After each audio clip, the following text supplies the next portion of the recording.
Bonjour à tous, on se retrouve aujourd'hui pour une nouvelle vidéo. Alors aujourd'hui il commence vraiment à faire froid, ça fait quelques jours que voilà, les températures ont vraiment chuté. Donc du coup j'avais envie de vous parler d'un style un petit peu plus cosy, un petit peu plus voilà, un peu plus cocooning. Donc ça va être un mélange entre le style scandinave et le cocooning. Donc on va voir comment on peut faire ce petit style cosy en intégrant de l'or rose dans sa déco tout en restant au top de la tendance.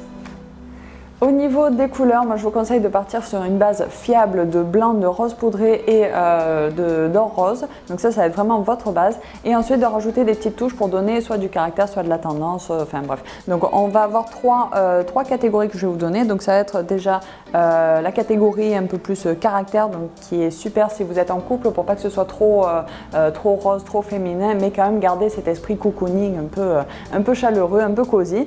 Donc du coup on va marier donc toujours notre or poudré, le rose poudré, l'or rose et le blanc. On va le marier avec du gris anthracite, du noir ou du bleu nuit. Et oui, ça peut surprendre, mais vraiment le résultat est top. Donc je vous conseille. Vous pouvez le faire soit par touche, soit en gardant du mobilier assez foncé et rajouter beaucoup d'accessoires très clairs par-dessus pour garder cet esprit cosy. Au niveau du côté tendance, donc du coup on enlève tout ce qui est couleur foncée, donc notre bleu nuit, le gris anthracite et le noir. On conserve l'or rose, le rose poudré et le blanc, et on va rajouter une touche de marbre qui est super tendance en ce moment, et c'est une valeur sûre parce que je pense que ça va être tendance pendant encore un petit moment, donc vous pouvez y aller. Et sinon, si vous voulez opter pour une inspiration un petit peu plus scandinave, à ce moment-là, on garde toujours le blanc, le rose poudré, l'or rose, et on va rajouter une petite touche de bleu poudré ou du bleu gris. Voilà, vraiment par petites touches, surtout dans des cadres pour garder une petite touche un peu scandinave. Vous avez des photos ici et sur le Pinterest. Au niveau des matières, donc là on va vraiment rester sur quelque chose de très doux, très douillet, très enveloppant. Donc on va vraiment maximiser la laine, tout ce qui est plaid, enfin voilà, vraiment les polaires, tout ce qui est très douillet, allez-y à fond, mettez le paquet, les coussins, etc. Vous pouvez y aller. On va opter pour du lin qui se mariera super bien avec ce style, la toile de jute si vous voulez poser en bas sur le sol et après rajouter les petits tapis par-dessus, et beaucoup de fausse fourrure. Alors j'insiste sur le fausse par contre parce que je suis anti-fourrure, mais bon, ça regarde que moi, mais vraiment voilà, j'encourage à utiliser plutôt les fausses fourrures. Au niveau des accessoires, vous pouvez utiliser du marbre toujours pour rester dans la tendance, et de la porcelaine pour rester dans le côté un peu féminin, délicat et blanc. Voilà, vous pouvez rajouter du bois pour adoucir un petit peu tout ça, donner un petit côté naturel et un peu plus cocon. Surtout si vous optez pour du gris anthracite, du noir, enfin pour avoir le côté caractère, vous pouvez adoucir tout ça. Si c'est vraiment trop dur pour vous, vous pouvez rajouter du bois par touche par-ci par-là. Voilà, soit brut, soit peint. Alors si vous le peignez par contre, faites plutôt un patinage ou restez sur des tons vraiment pastel, mais moi je vous conseille de le laisser brut parce que voilà, ça rajoute un petit peu plus de charme, je trouve.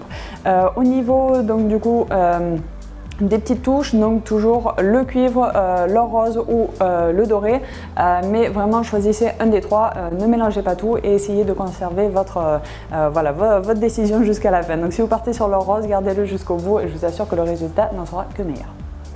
Au niveau des accessoires, donc toujours on va voilà, favoriser tout ce qui est enveloppant, donc du coup les plaids sur le lit, les grosses couettes bien douillettes, les oreillers à profusion, les coussins pareil, mettez-en autant que vous voulez, là vraiment vous pouvez vous lâcher. Au niveau des petites touches par-ci par-là, donc le petit mobilier entre guillemets. Donc ça va être tout ce qui est table basse, table de nuit, les petits poufs, les petits tabourets, on en voit beaucoup avec les pieds en bois et le dessus en fausse fourrure, donc ça c'est super. Je vous en mettrai un d'ailleurs sur le site que je trouve adorable et vraiment voilà. Si vous savez pas où le trouver, celui-là je le trouve vraiment super. Donc du coup je vais mettre un lien sur le site. Du coup au niveau de toutes ces mini accessoires, on va dire ces mini meubles, voilà, ça rajoute vraiment beaucoup de charme, donc là vous pouvez y aller à fond. L'esprit de ce style, c'est vraiment pouvoir s'asseoir, se poser un petit peu n'importe où, donc il faut vraiment que chaque pièce invite à venir se poser 5 minutes et profiter du moment. Donc vraiment les petites chaises comme ça, c'est l'idéal. Au niveau des rideaux, choisissez plutôt des rideaux assez tombants, très longs pour voilà, qu'on puisse fermer tout ça et vraiment se sentir protégé du monde extérieur, rester dans son petit cocon. Donc vraiment les rideaux, allez-y à fond. N'optez pas pour des matières trop épaisses, mais plutôt presque du voilage, mais qui soit quand même un petit peu occultant, mais plutôt par la masse que par l'épaisseur du tissu. Voilà, je trouve que ça donne un petit peu plus de charme.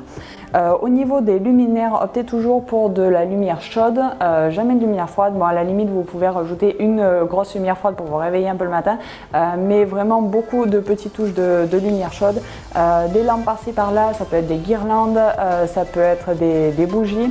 Alors au niveau des bougies, plutôt que d'être là, alors vu qu'on va avoir beaucoup de fausses fourrures, de laine, enfin bref, beaucoup de choses qui peuvent rapidement flamber, moi je vous conseille plutôt de partir sur des petites bougies électriques. On peut télécommander à distance, donc tous les allumer d'un coup plutôt que d'aller les allumer une par une avec un petit briquet, se rouler les doigts, enfin bref, ça semble trop périlleux. Donc je vous conseille plutôt de partir sur des petites bougies électriques, voilà, les petites bougies à LED, à pile, télécommandées, c'est parfait. Voilà, donc au moins vous pourrez gérer tout ça à distance, garder votre ambiance chaleureuse, et si vous pouvez mettre un petit tamiseur d'ambiance, c'est encore mieux. Au niveau des... je pense que je vous ai tout dit. Oui, au niveau des sols, les tapis, les moquettes, ça vraiment je vous encourage, donc mettez plutôt de la moquette que du carrelage. Si vraiment vous ne voulez pas enlever votre carrelage, rajoutez beaucoup de tapis. Vous pouvez même rajouter une toile de jute sur le tout qui revient un petit peu moins cher que la moquette, et rajouter des petits tapis par-dessus, et quand vous en avez marre, vous voulez changer de style, il n'y a plus qu'à enlever la toile de jute et vous avez votre carrelage dessous. Voilà, donc ça c'est vraiment un style qui encourage à se balader en grosses chaussettes, et puis pourquoi pas avoir une petite paire de pantoufles qui traîne, ça rajoutera vraiment de l'effet, et puis ça en fera vraiment un atout déco. Et voilà, donc j'espère que ça vous a plu, c'est la fin de cette petite vidéo. Si ça vous a plu, laissez-moi des petits pouces bleus pour me dire que c'est le cas. Laissez-moi des commentaires pour voilà, me dire si vous avez aimé, si vous avez des questions sur le style un petit peu cosy, cocooning, scandinave, enfin bref, tous ces styles-là, même le rustique, enfin bref, voilà, posez-moi vos questions, surtout n'hésitez pas, je suis là pour ça aussi. Vous pouvez me retrouver sur les réseaux sociaux, donc sur Twitter, Facebook, Pinterest, Google+, Ouz, bref, un petit peu partout, donc vraiment si vous avez un smartphone, allez y faire un tour, ça me fera plaisir, et puis laissez-moi un petit commentaire ou un message, voilà, on peut discuter aussi, ça peut être sympa. Donc du coup vous pouvez me retrouver sur Pinterest, surtout il y a beaucoup de pages déco, et surtout sur ce style là, parce que c'est un style que vraiment j'adore, donc voilà, j'ai essayé d'aller un petit peu plus à fond que d'habitude, j'avoue, mais c'est mon petit dada, donc voilà. Retrouvez-moi aussi sur le site internet, donc c'est www.coachingdeco.org, où à chaque fois que je vous fais une petite vidéo, vous avez une page dédiée à cette vidéo sur le site. Vous avez des articles reliés à ce sujet, des pages Pinterest toujours, des petits liens intéressants, des liens pour aller acheter le fameux petit tabouret avec les poils, voilà, d'autres vidéos sur le même thème, enfin bref, allez y faire un tour, il y a plein de petites surprises, des astuces, des conseils pour vous. Voilà, avant de vous laisser, pensez à bien analyser avant de foncer les WC. Avant de partir, quand même, pensez à vous abonner, ça me ferait plaisir, et puis surtout ça vous permet d'être au top de la déco, de rien rater surtout. Et puis je vous dis à très vite pour une nouvelle vidéo. Bye bye, moi je retourne à monter.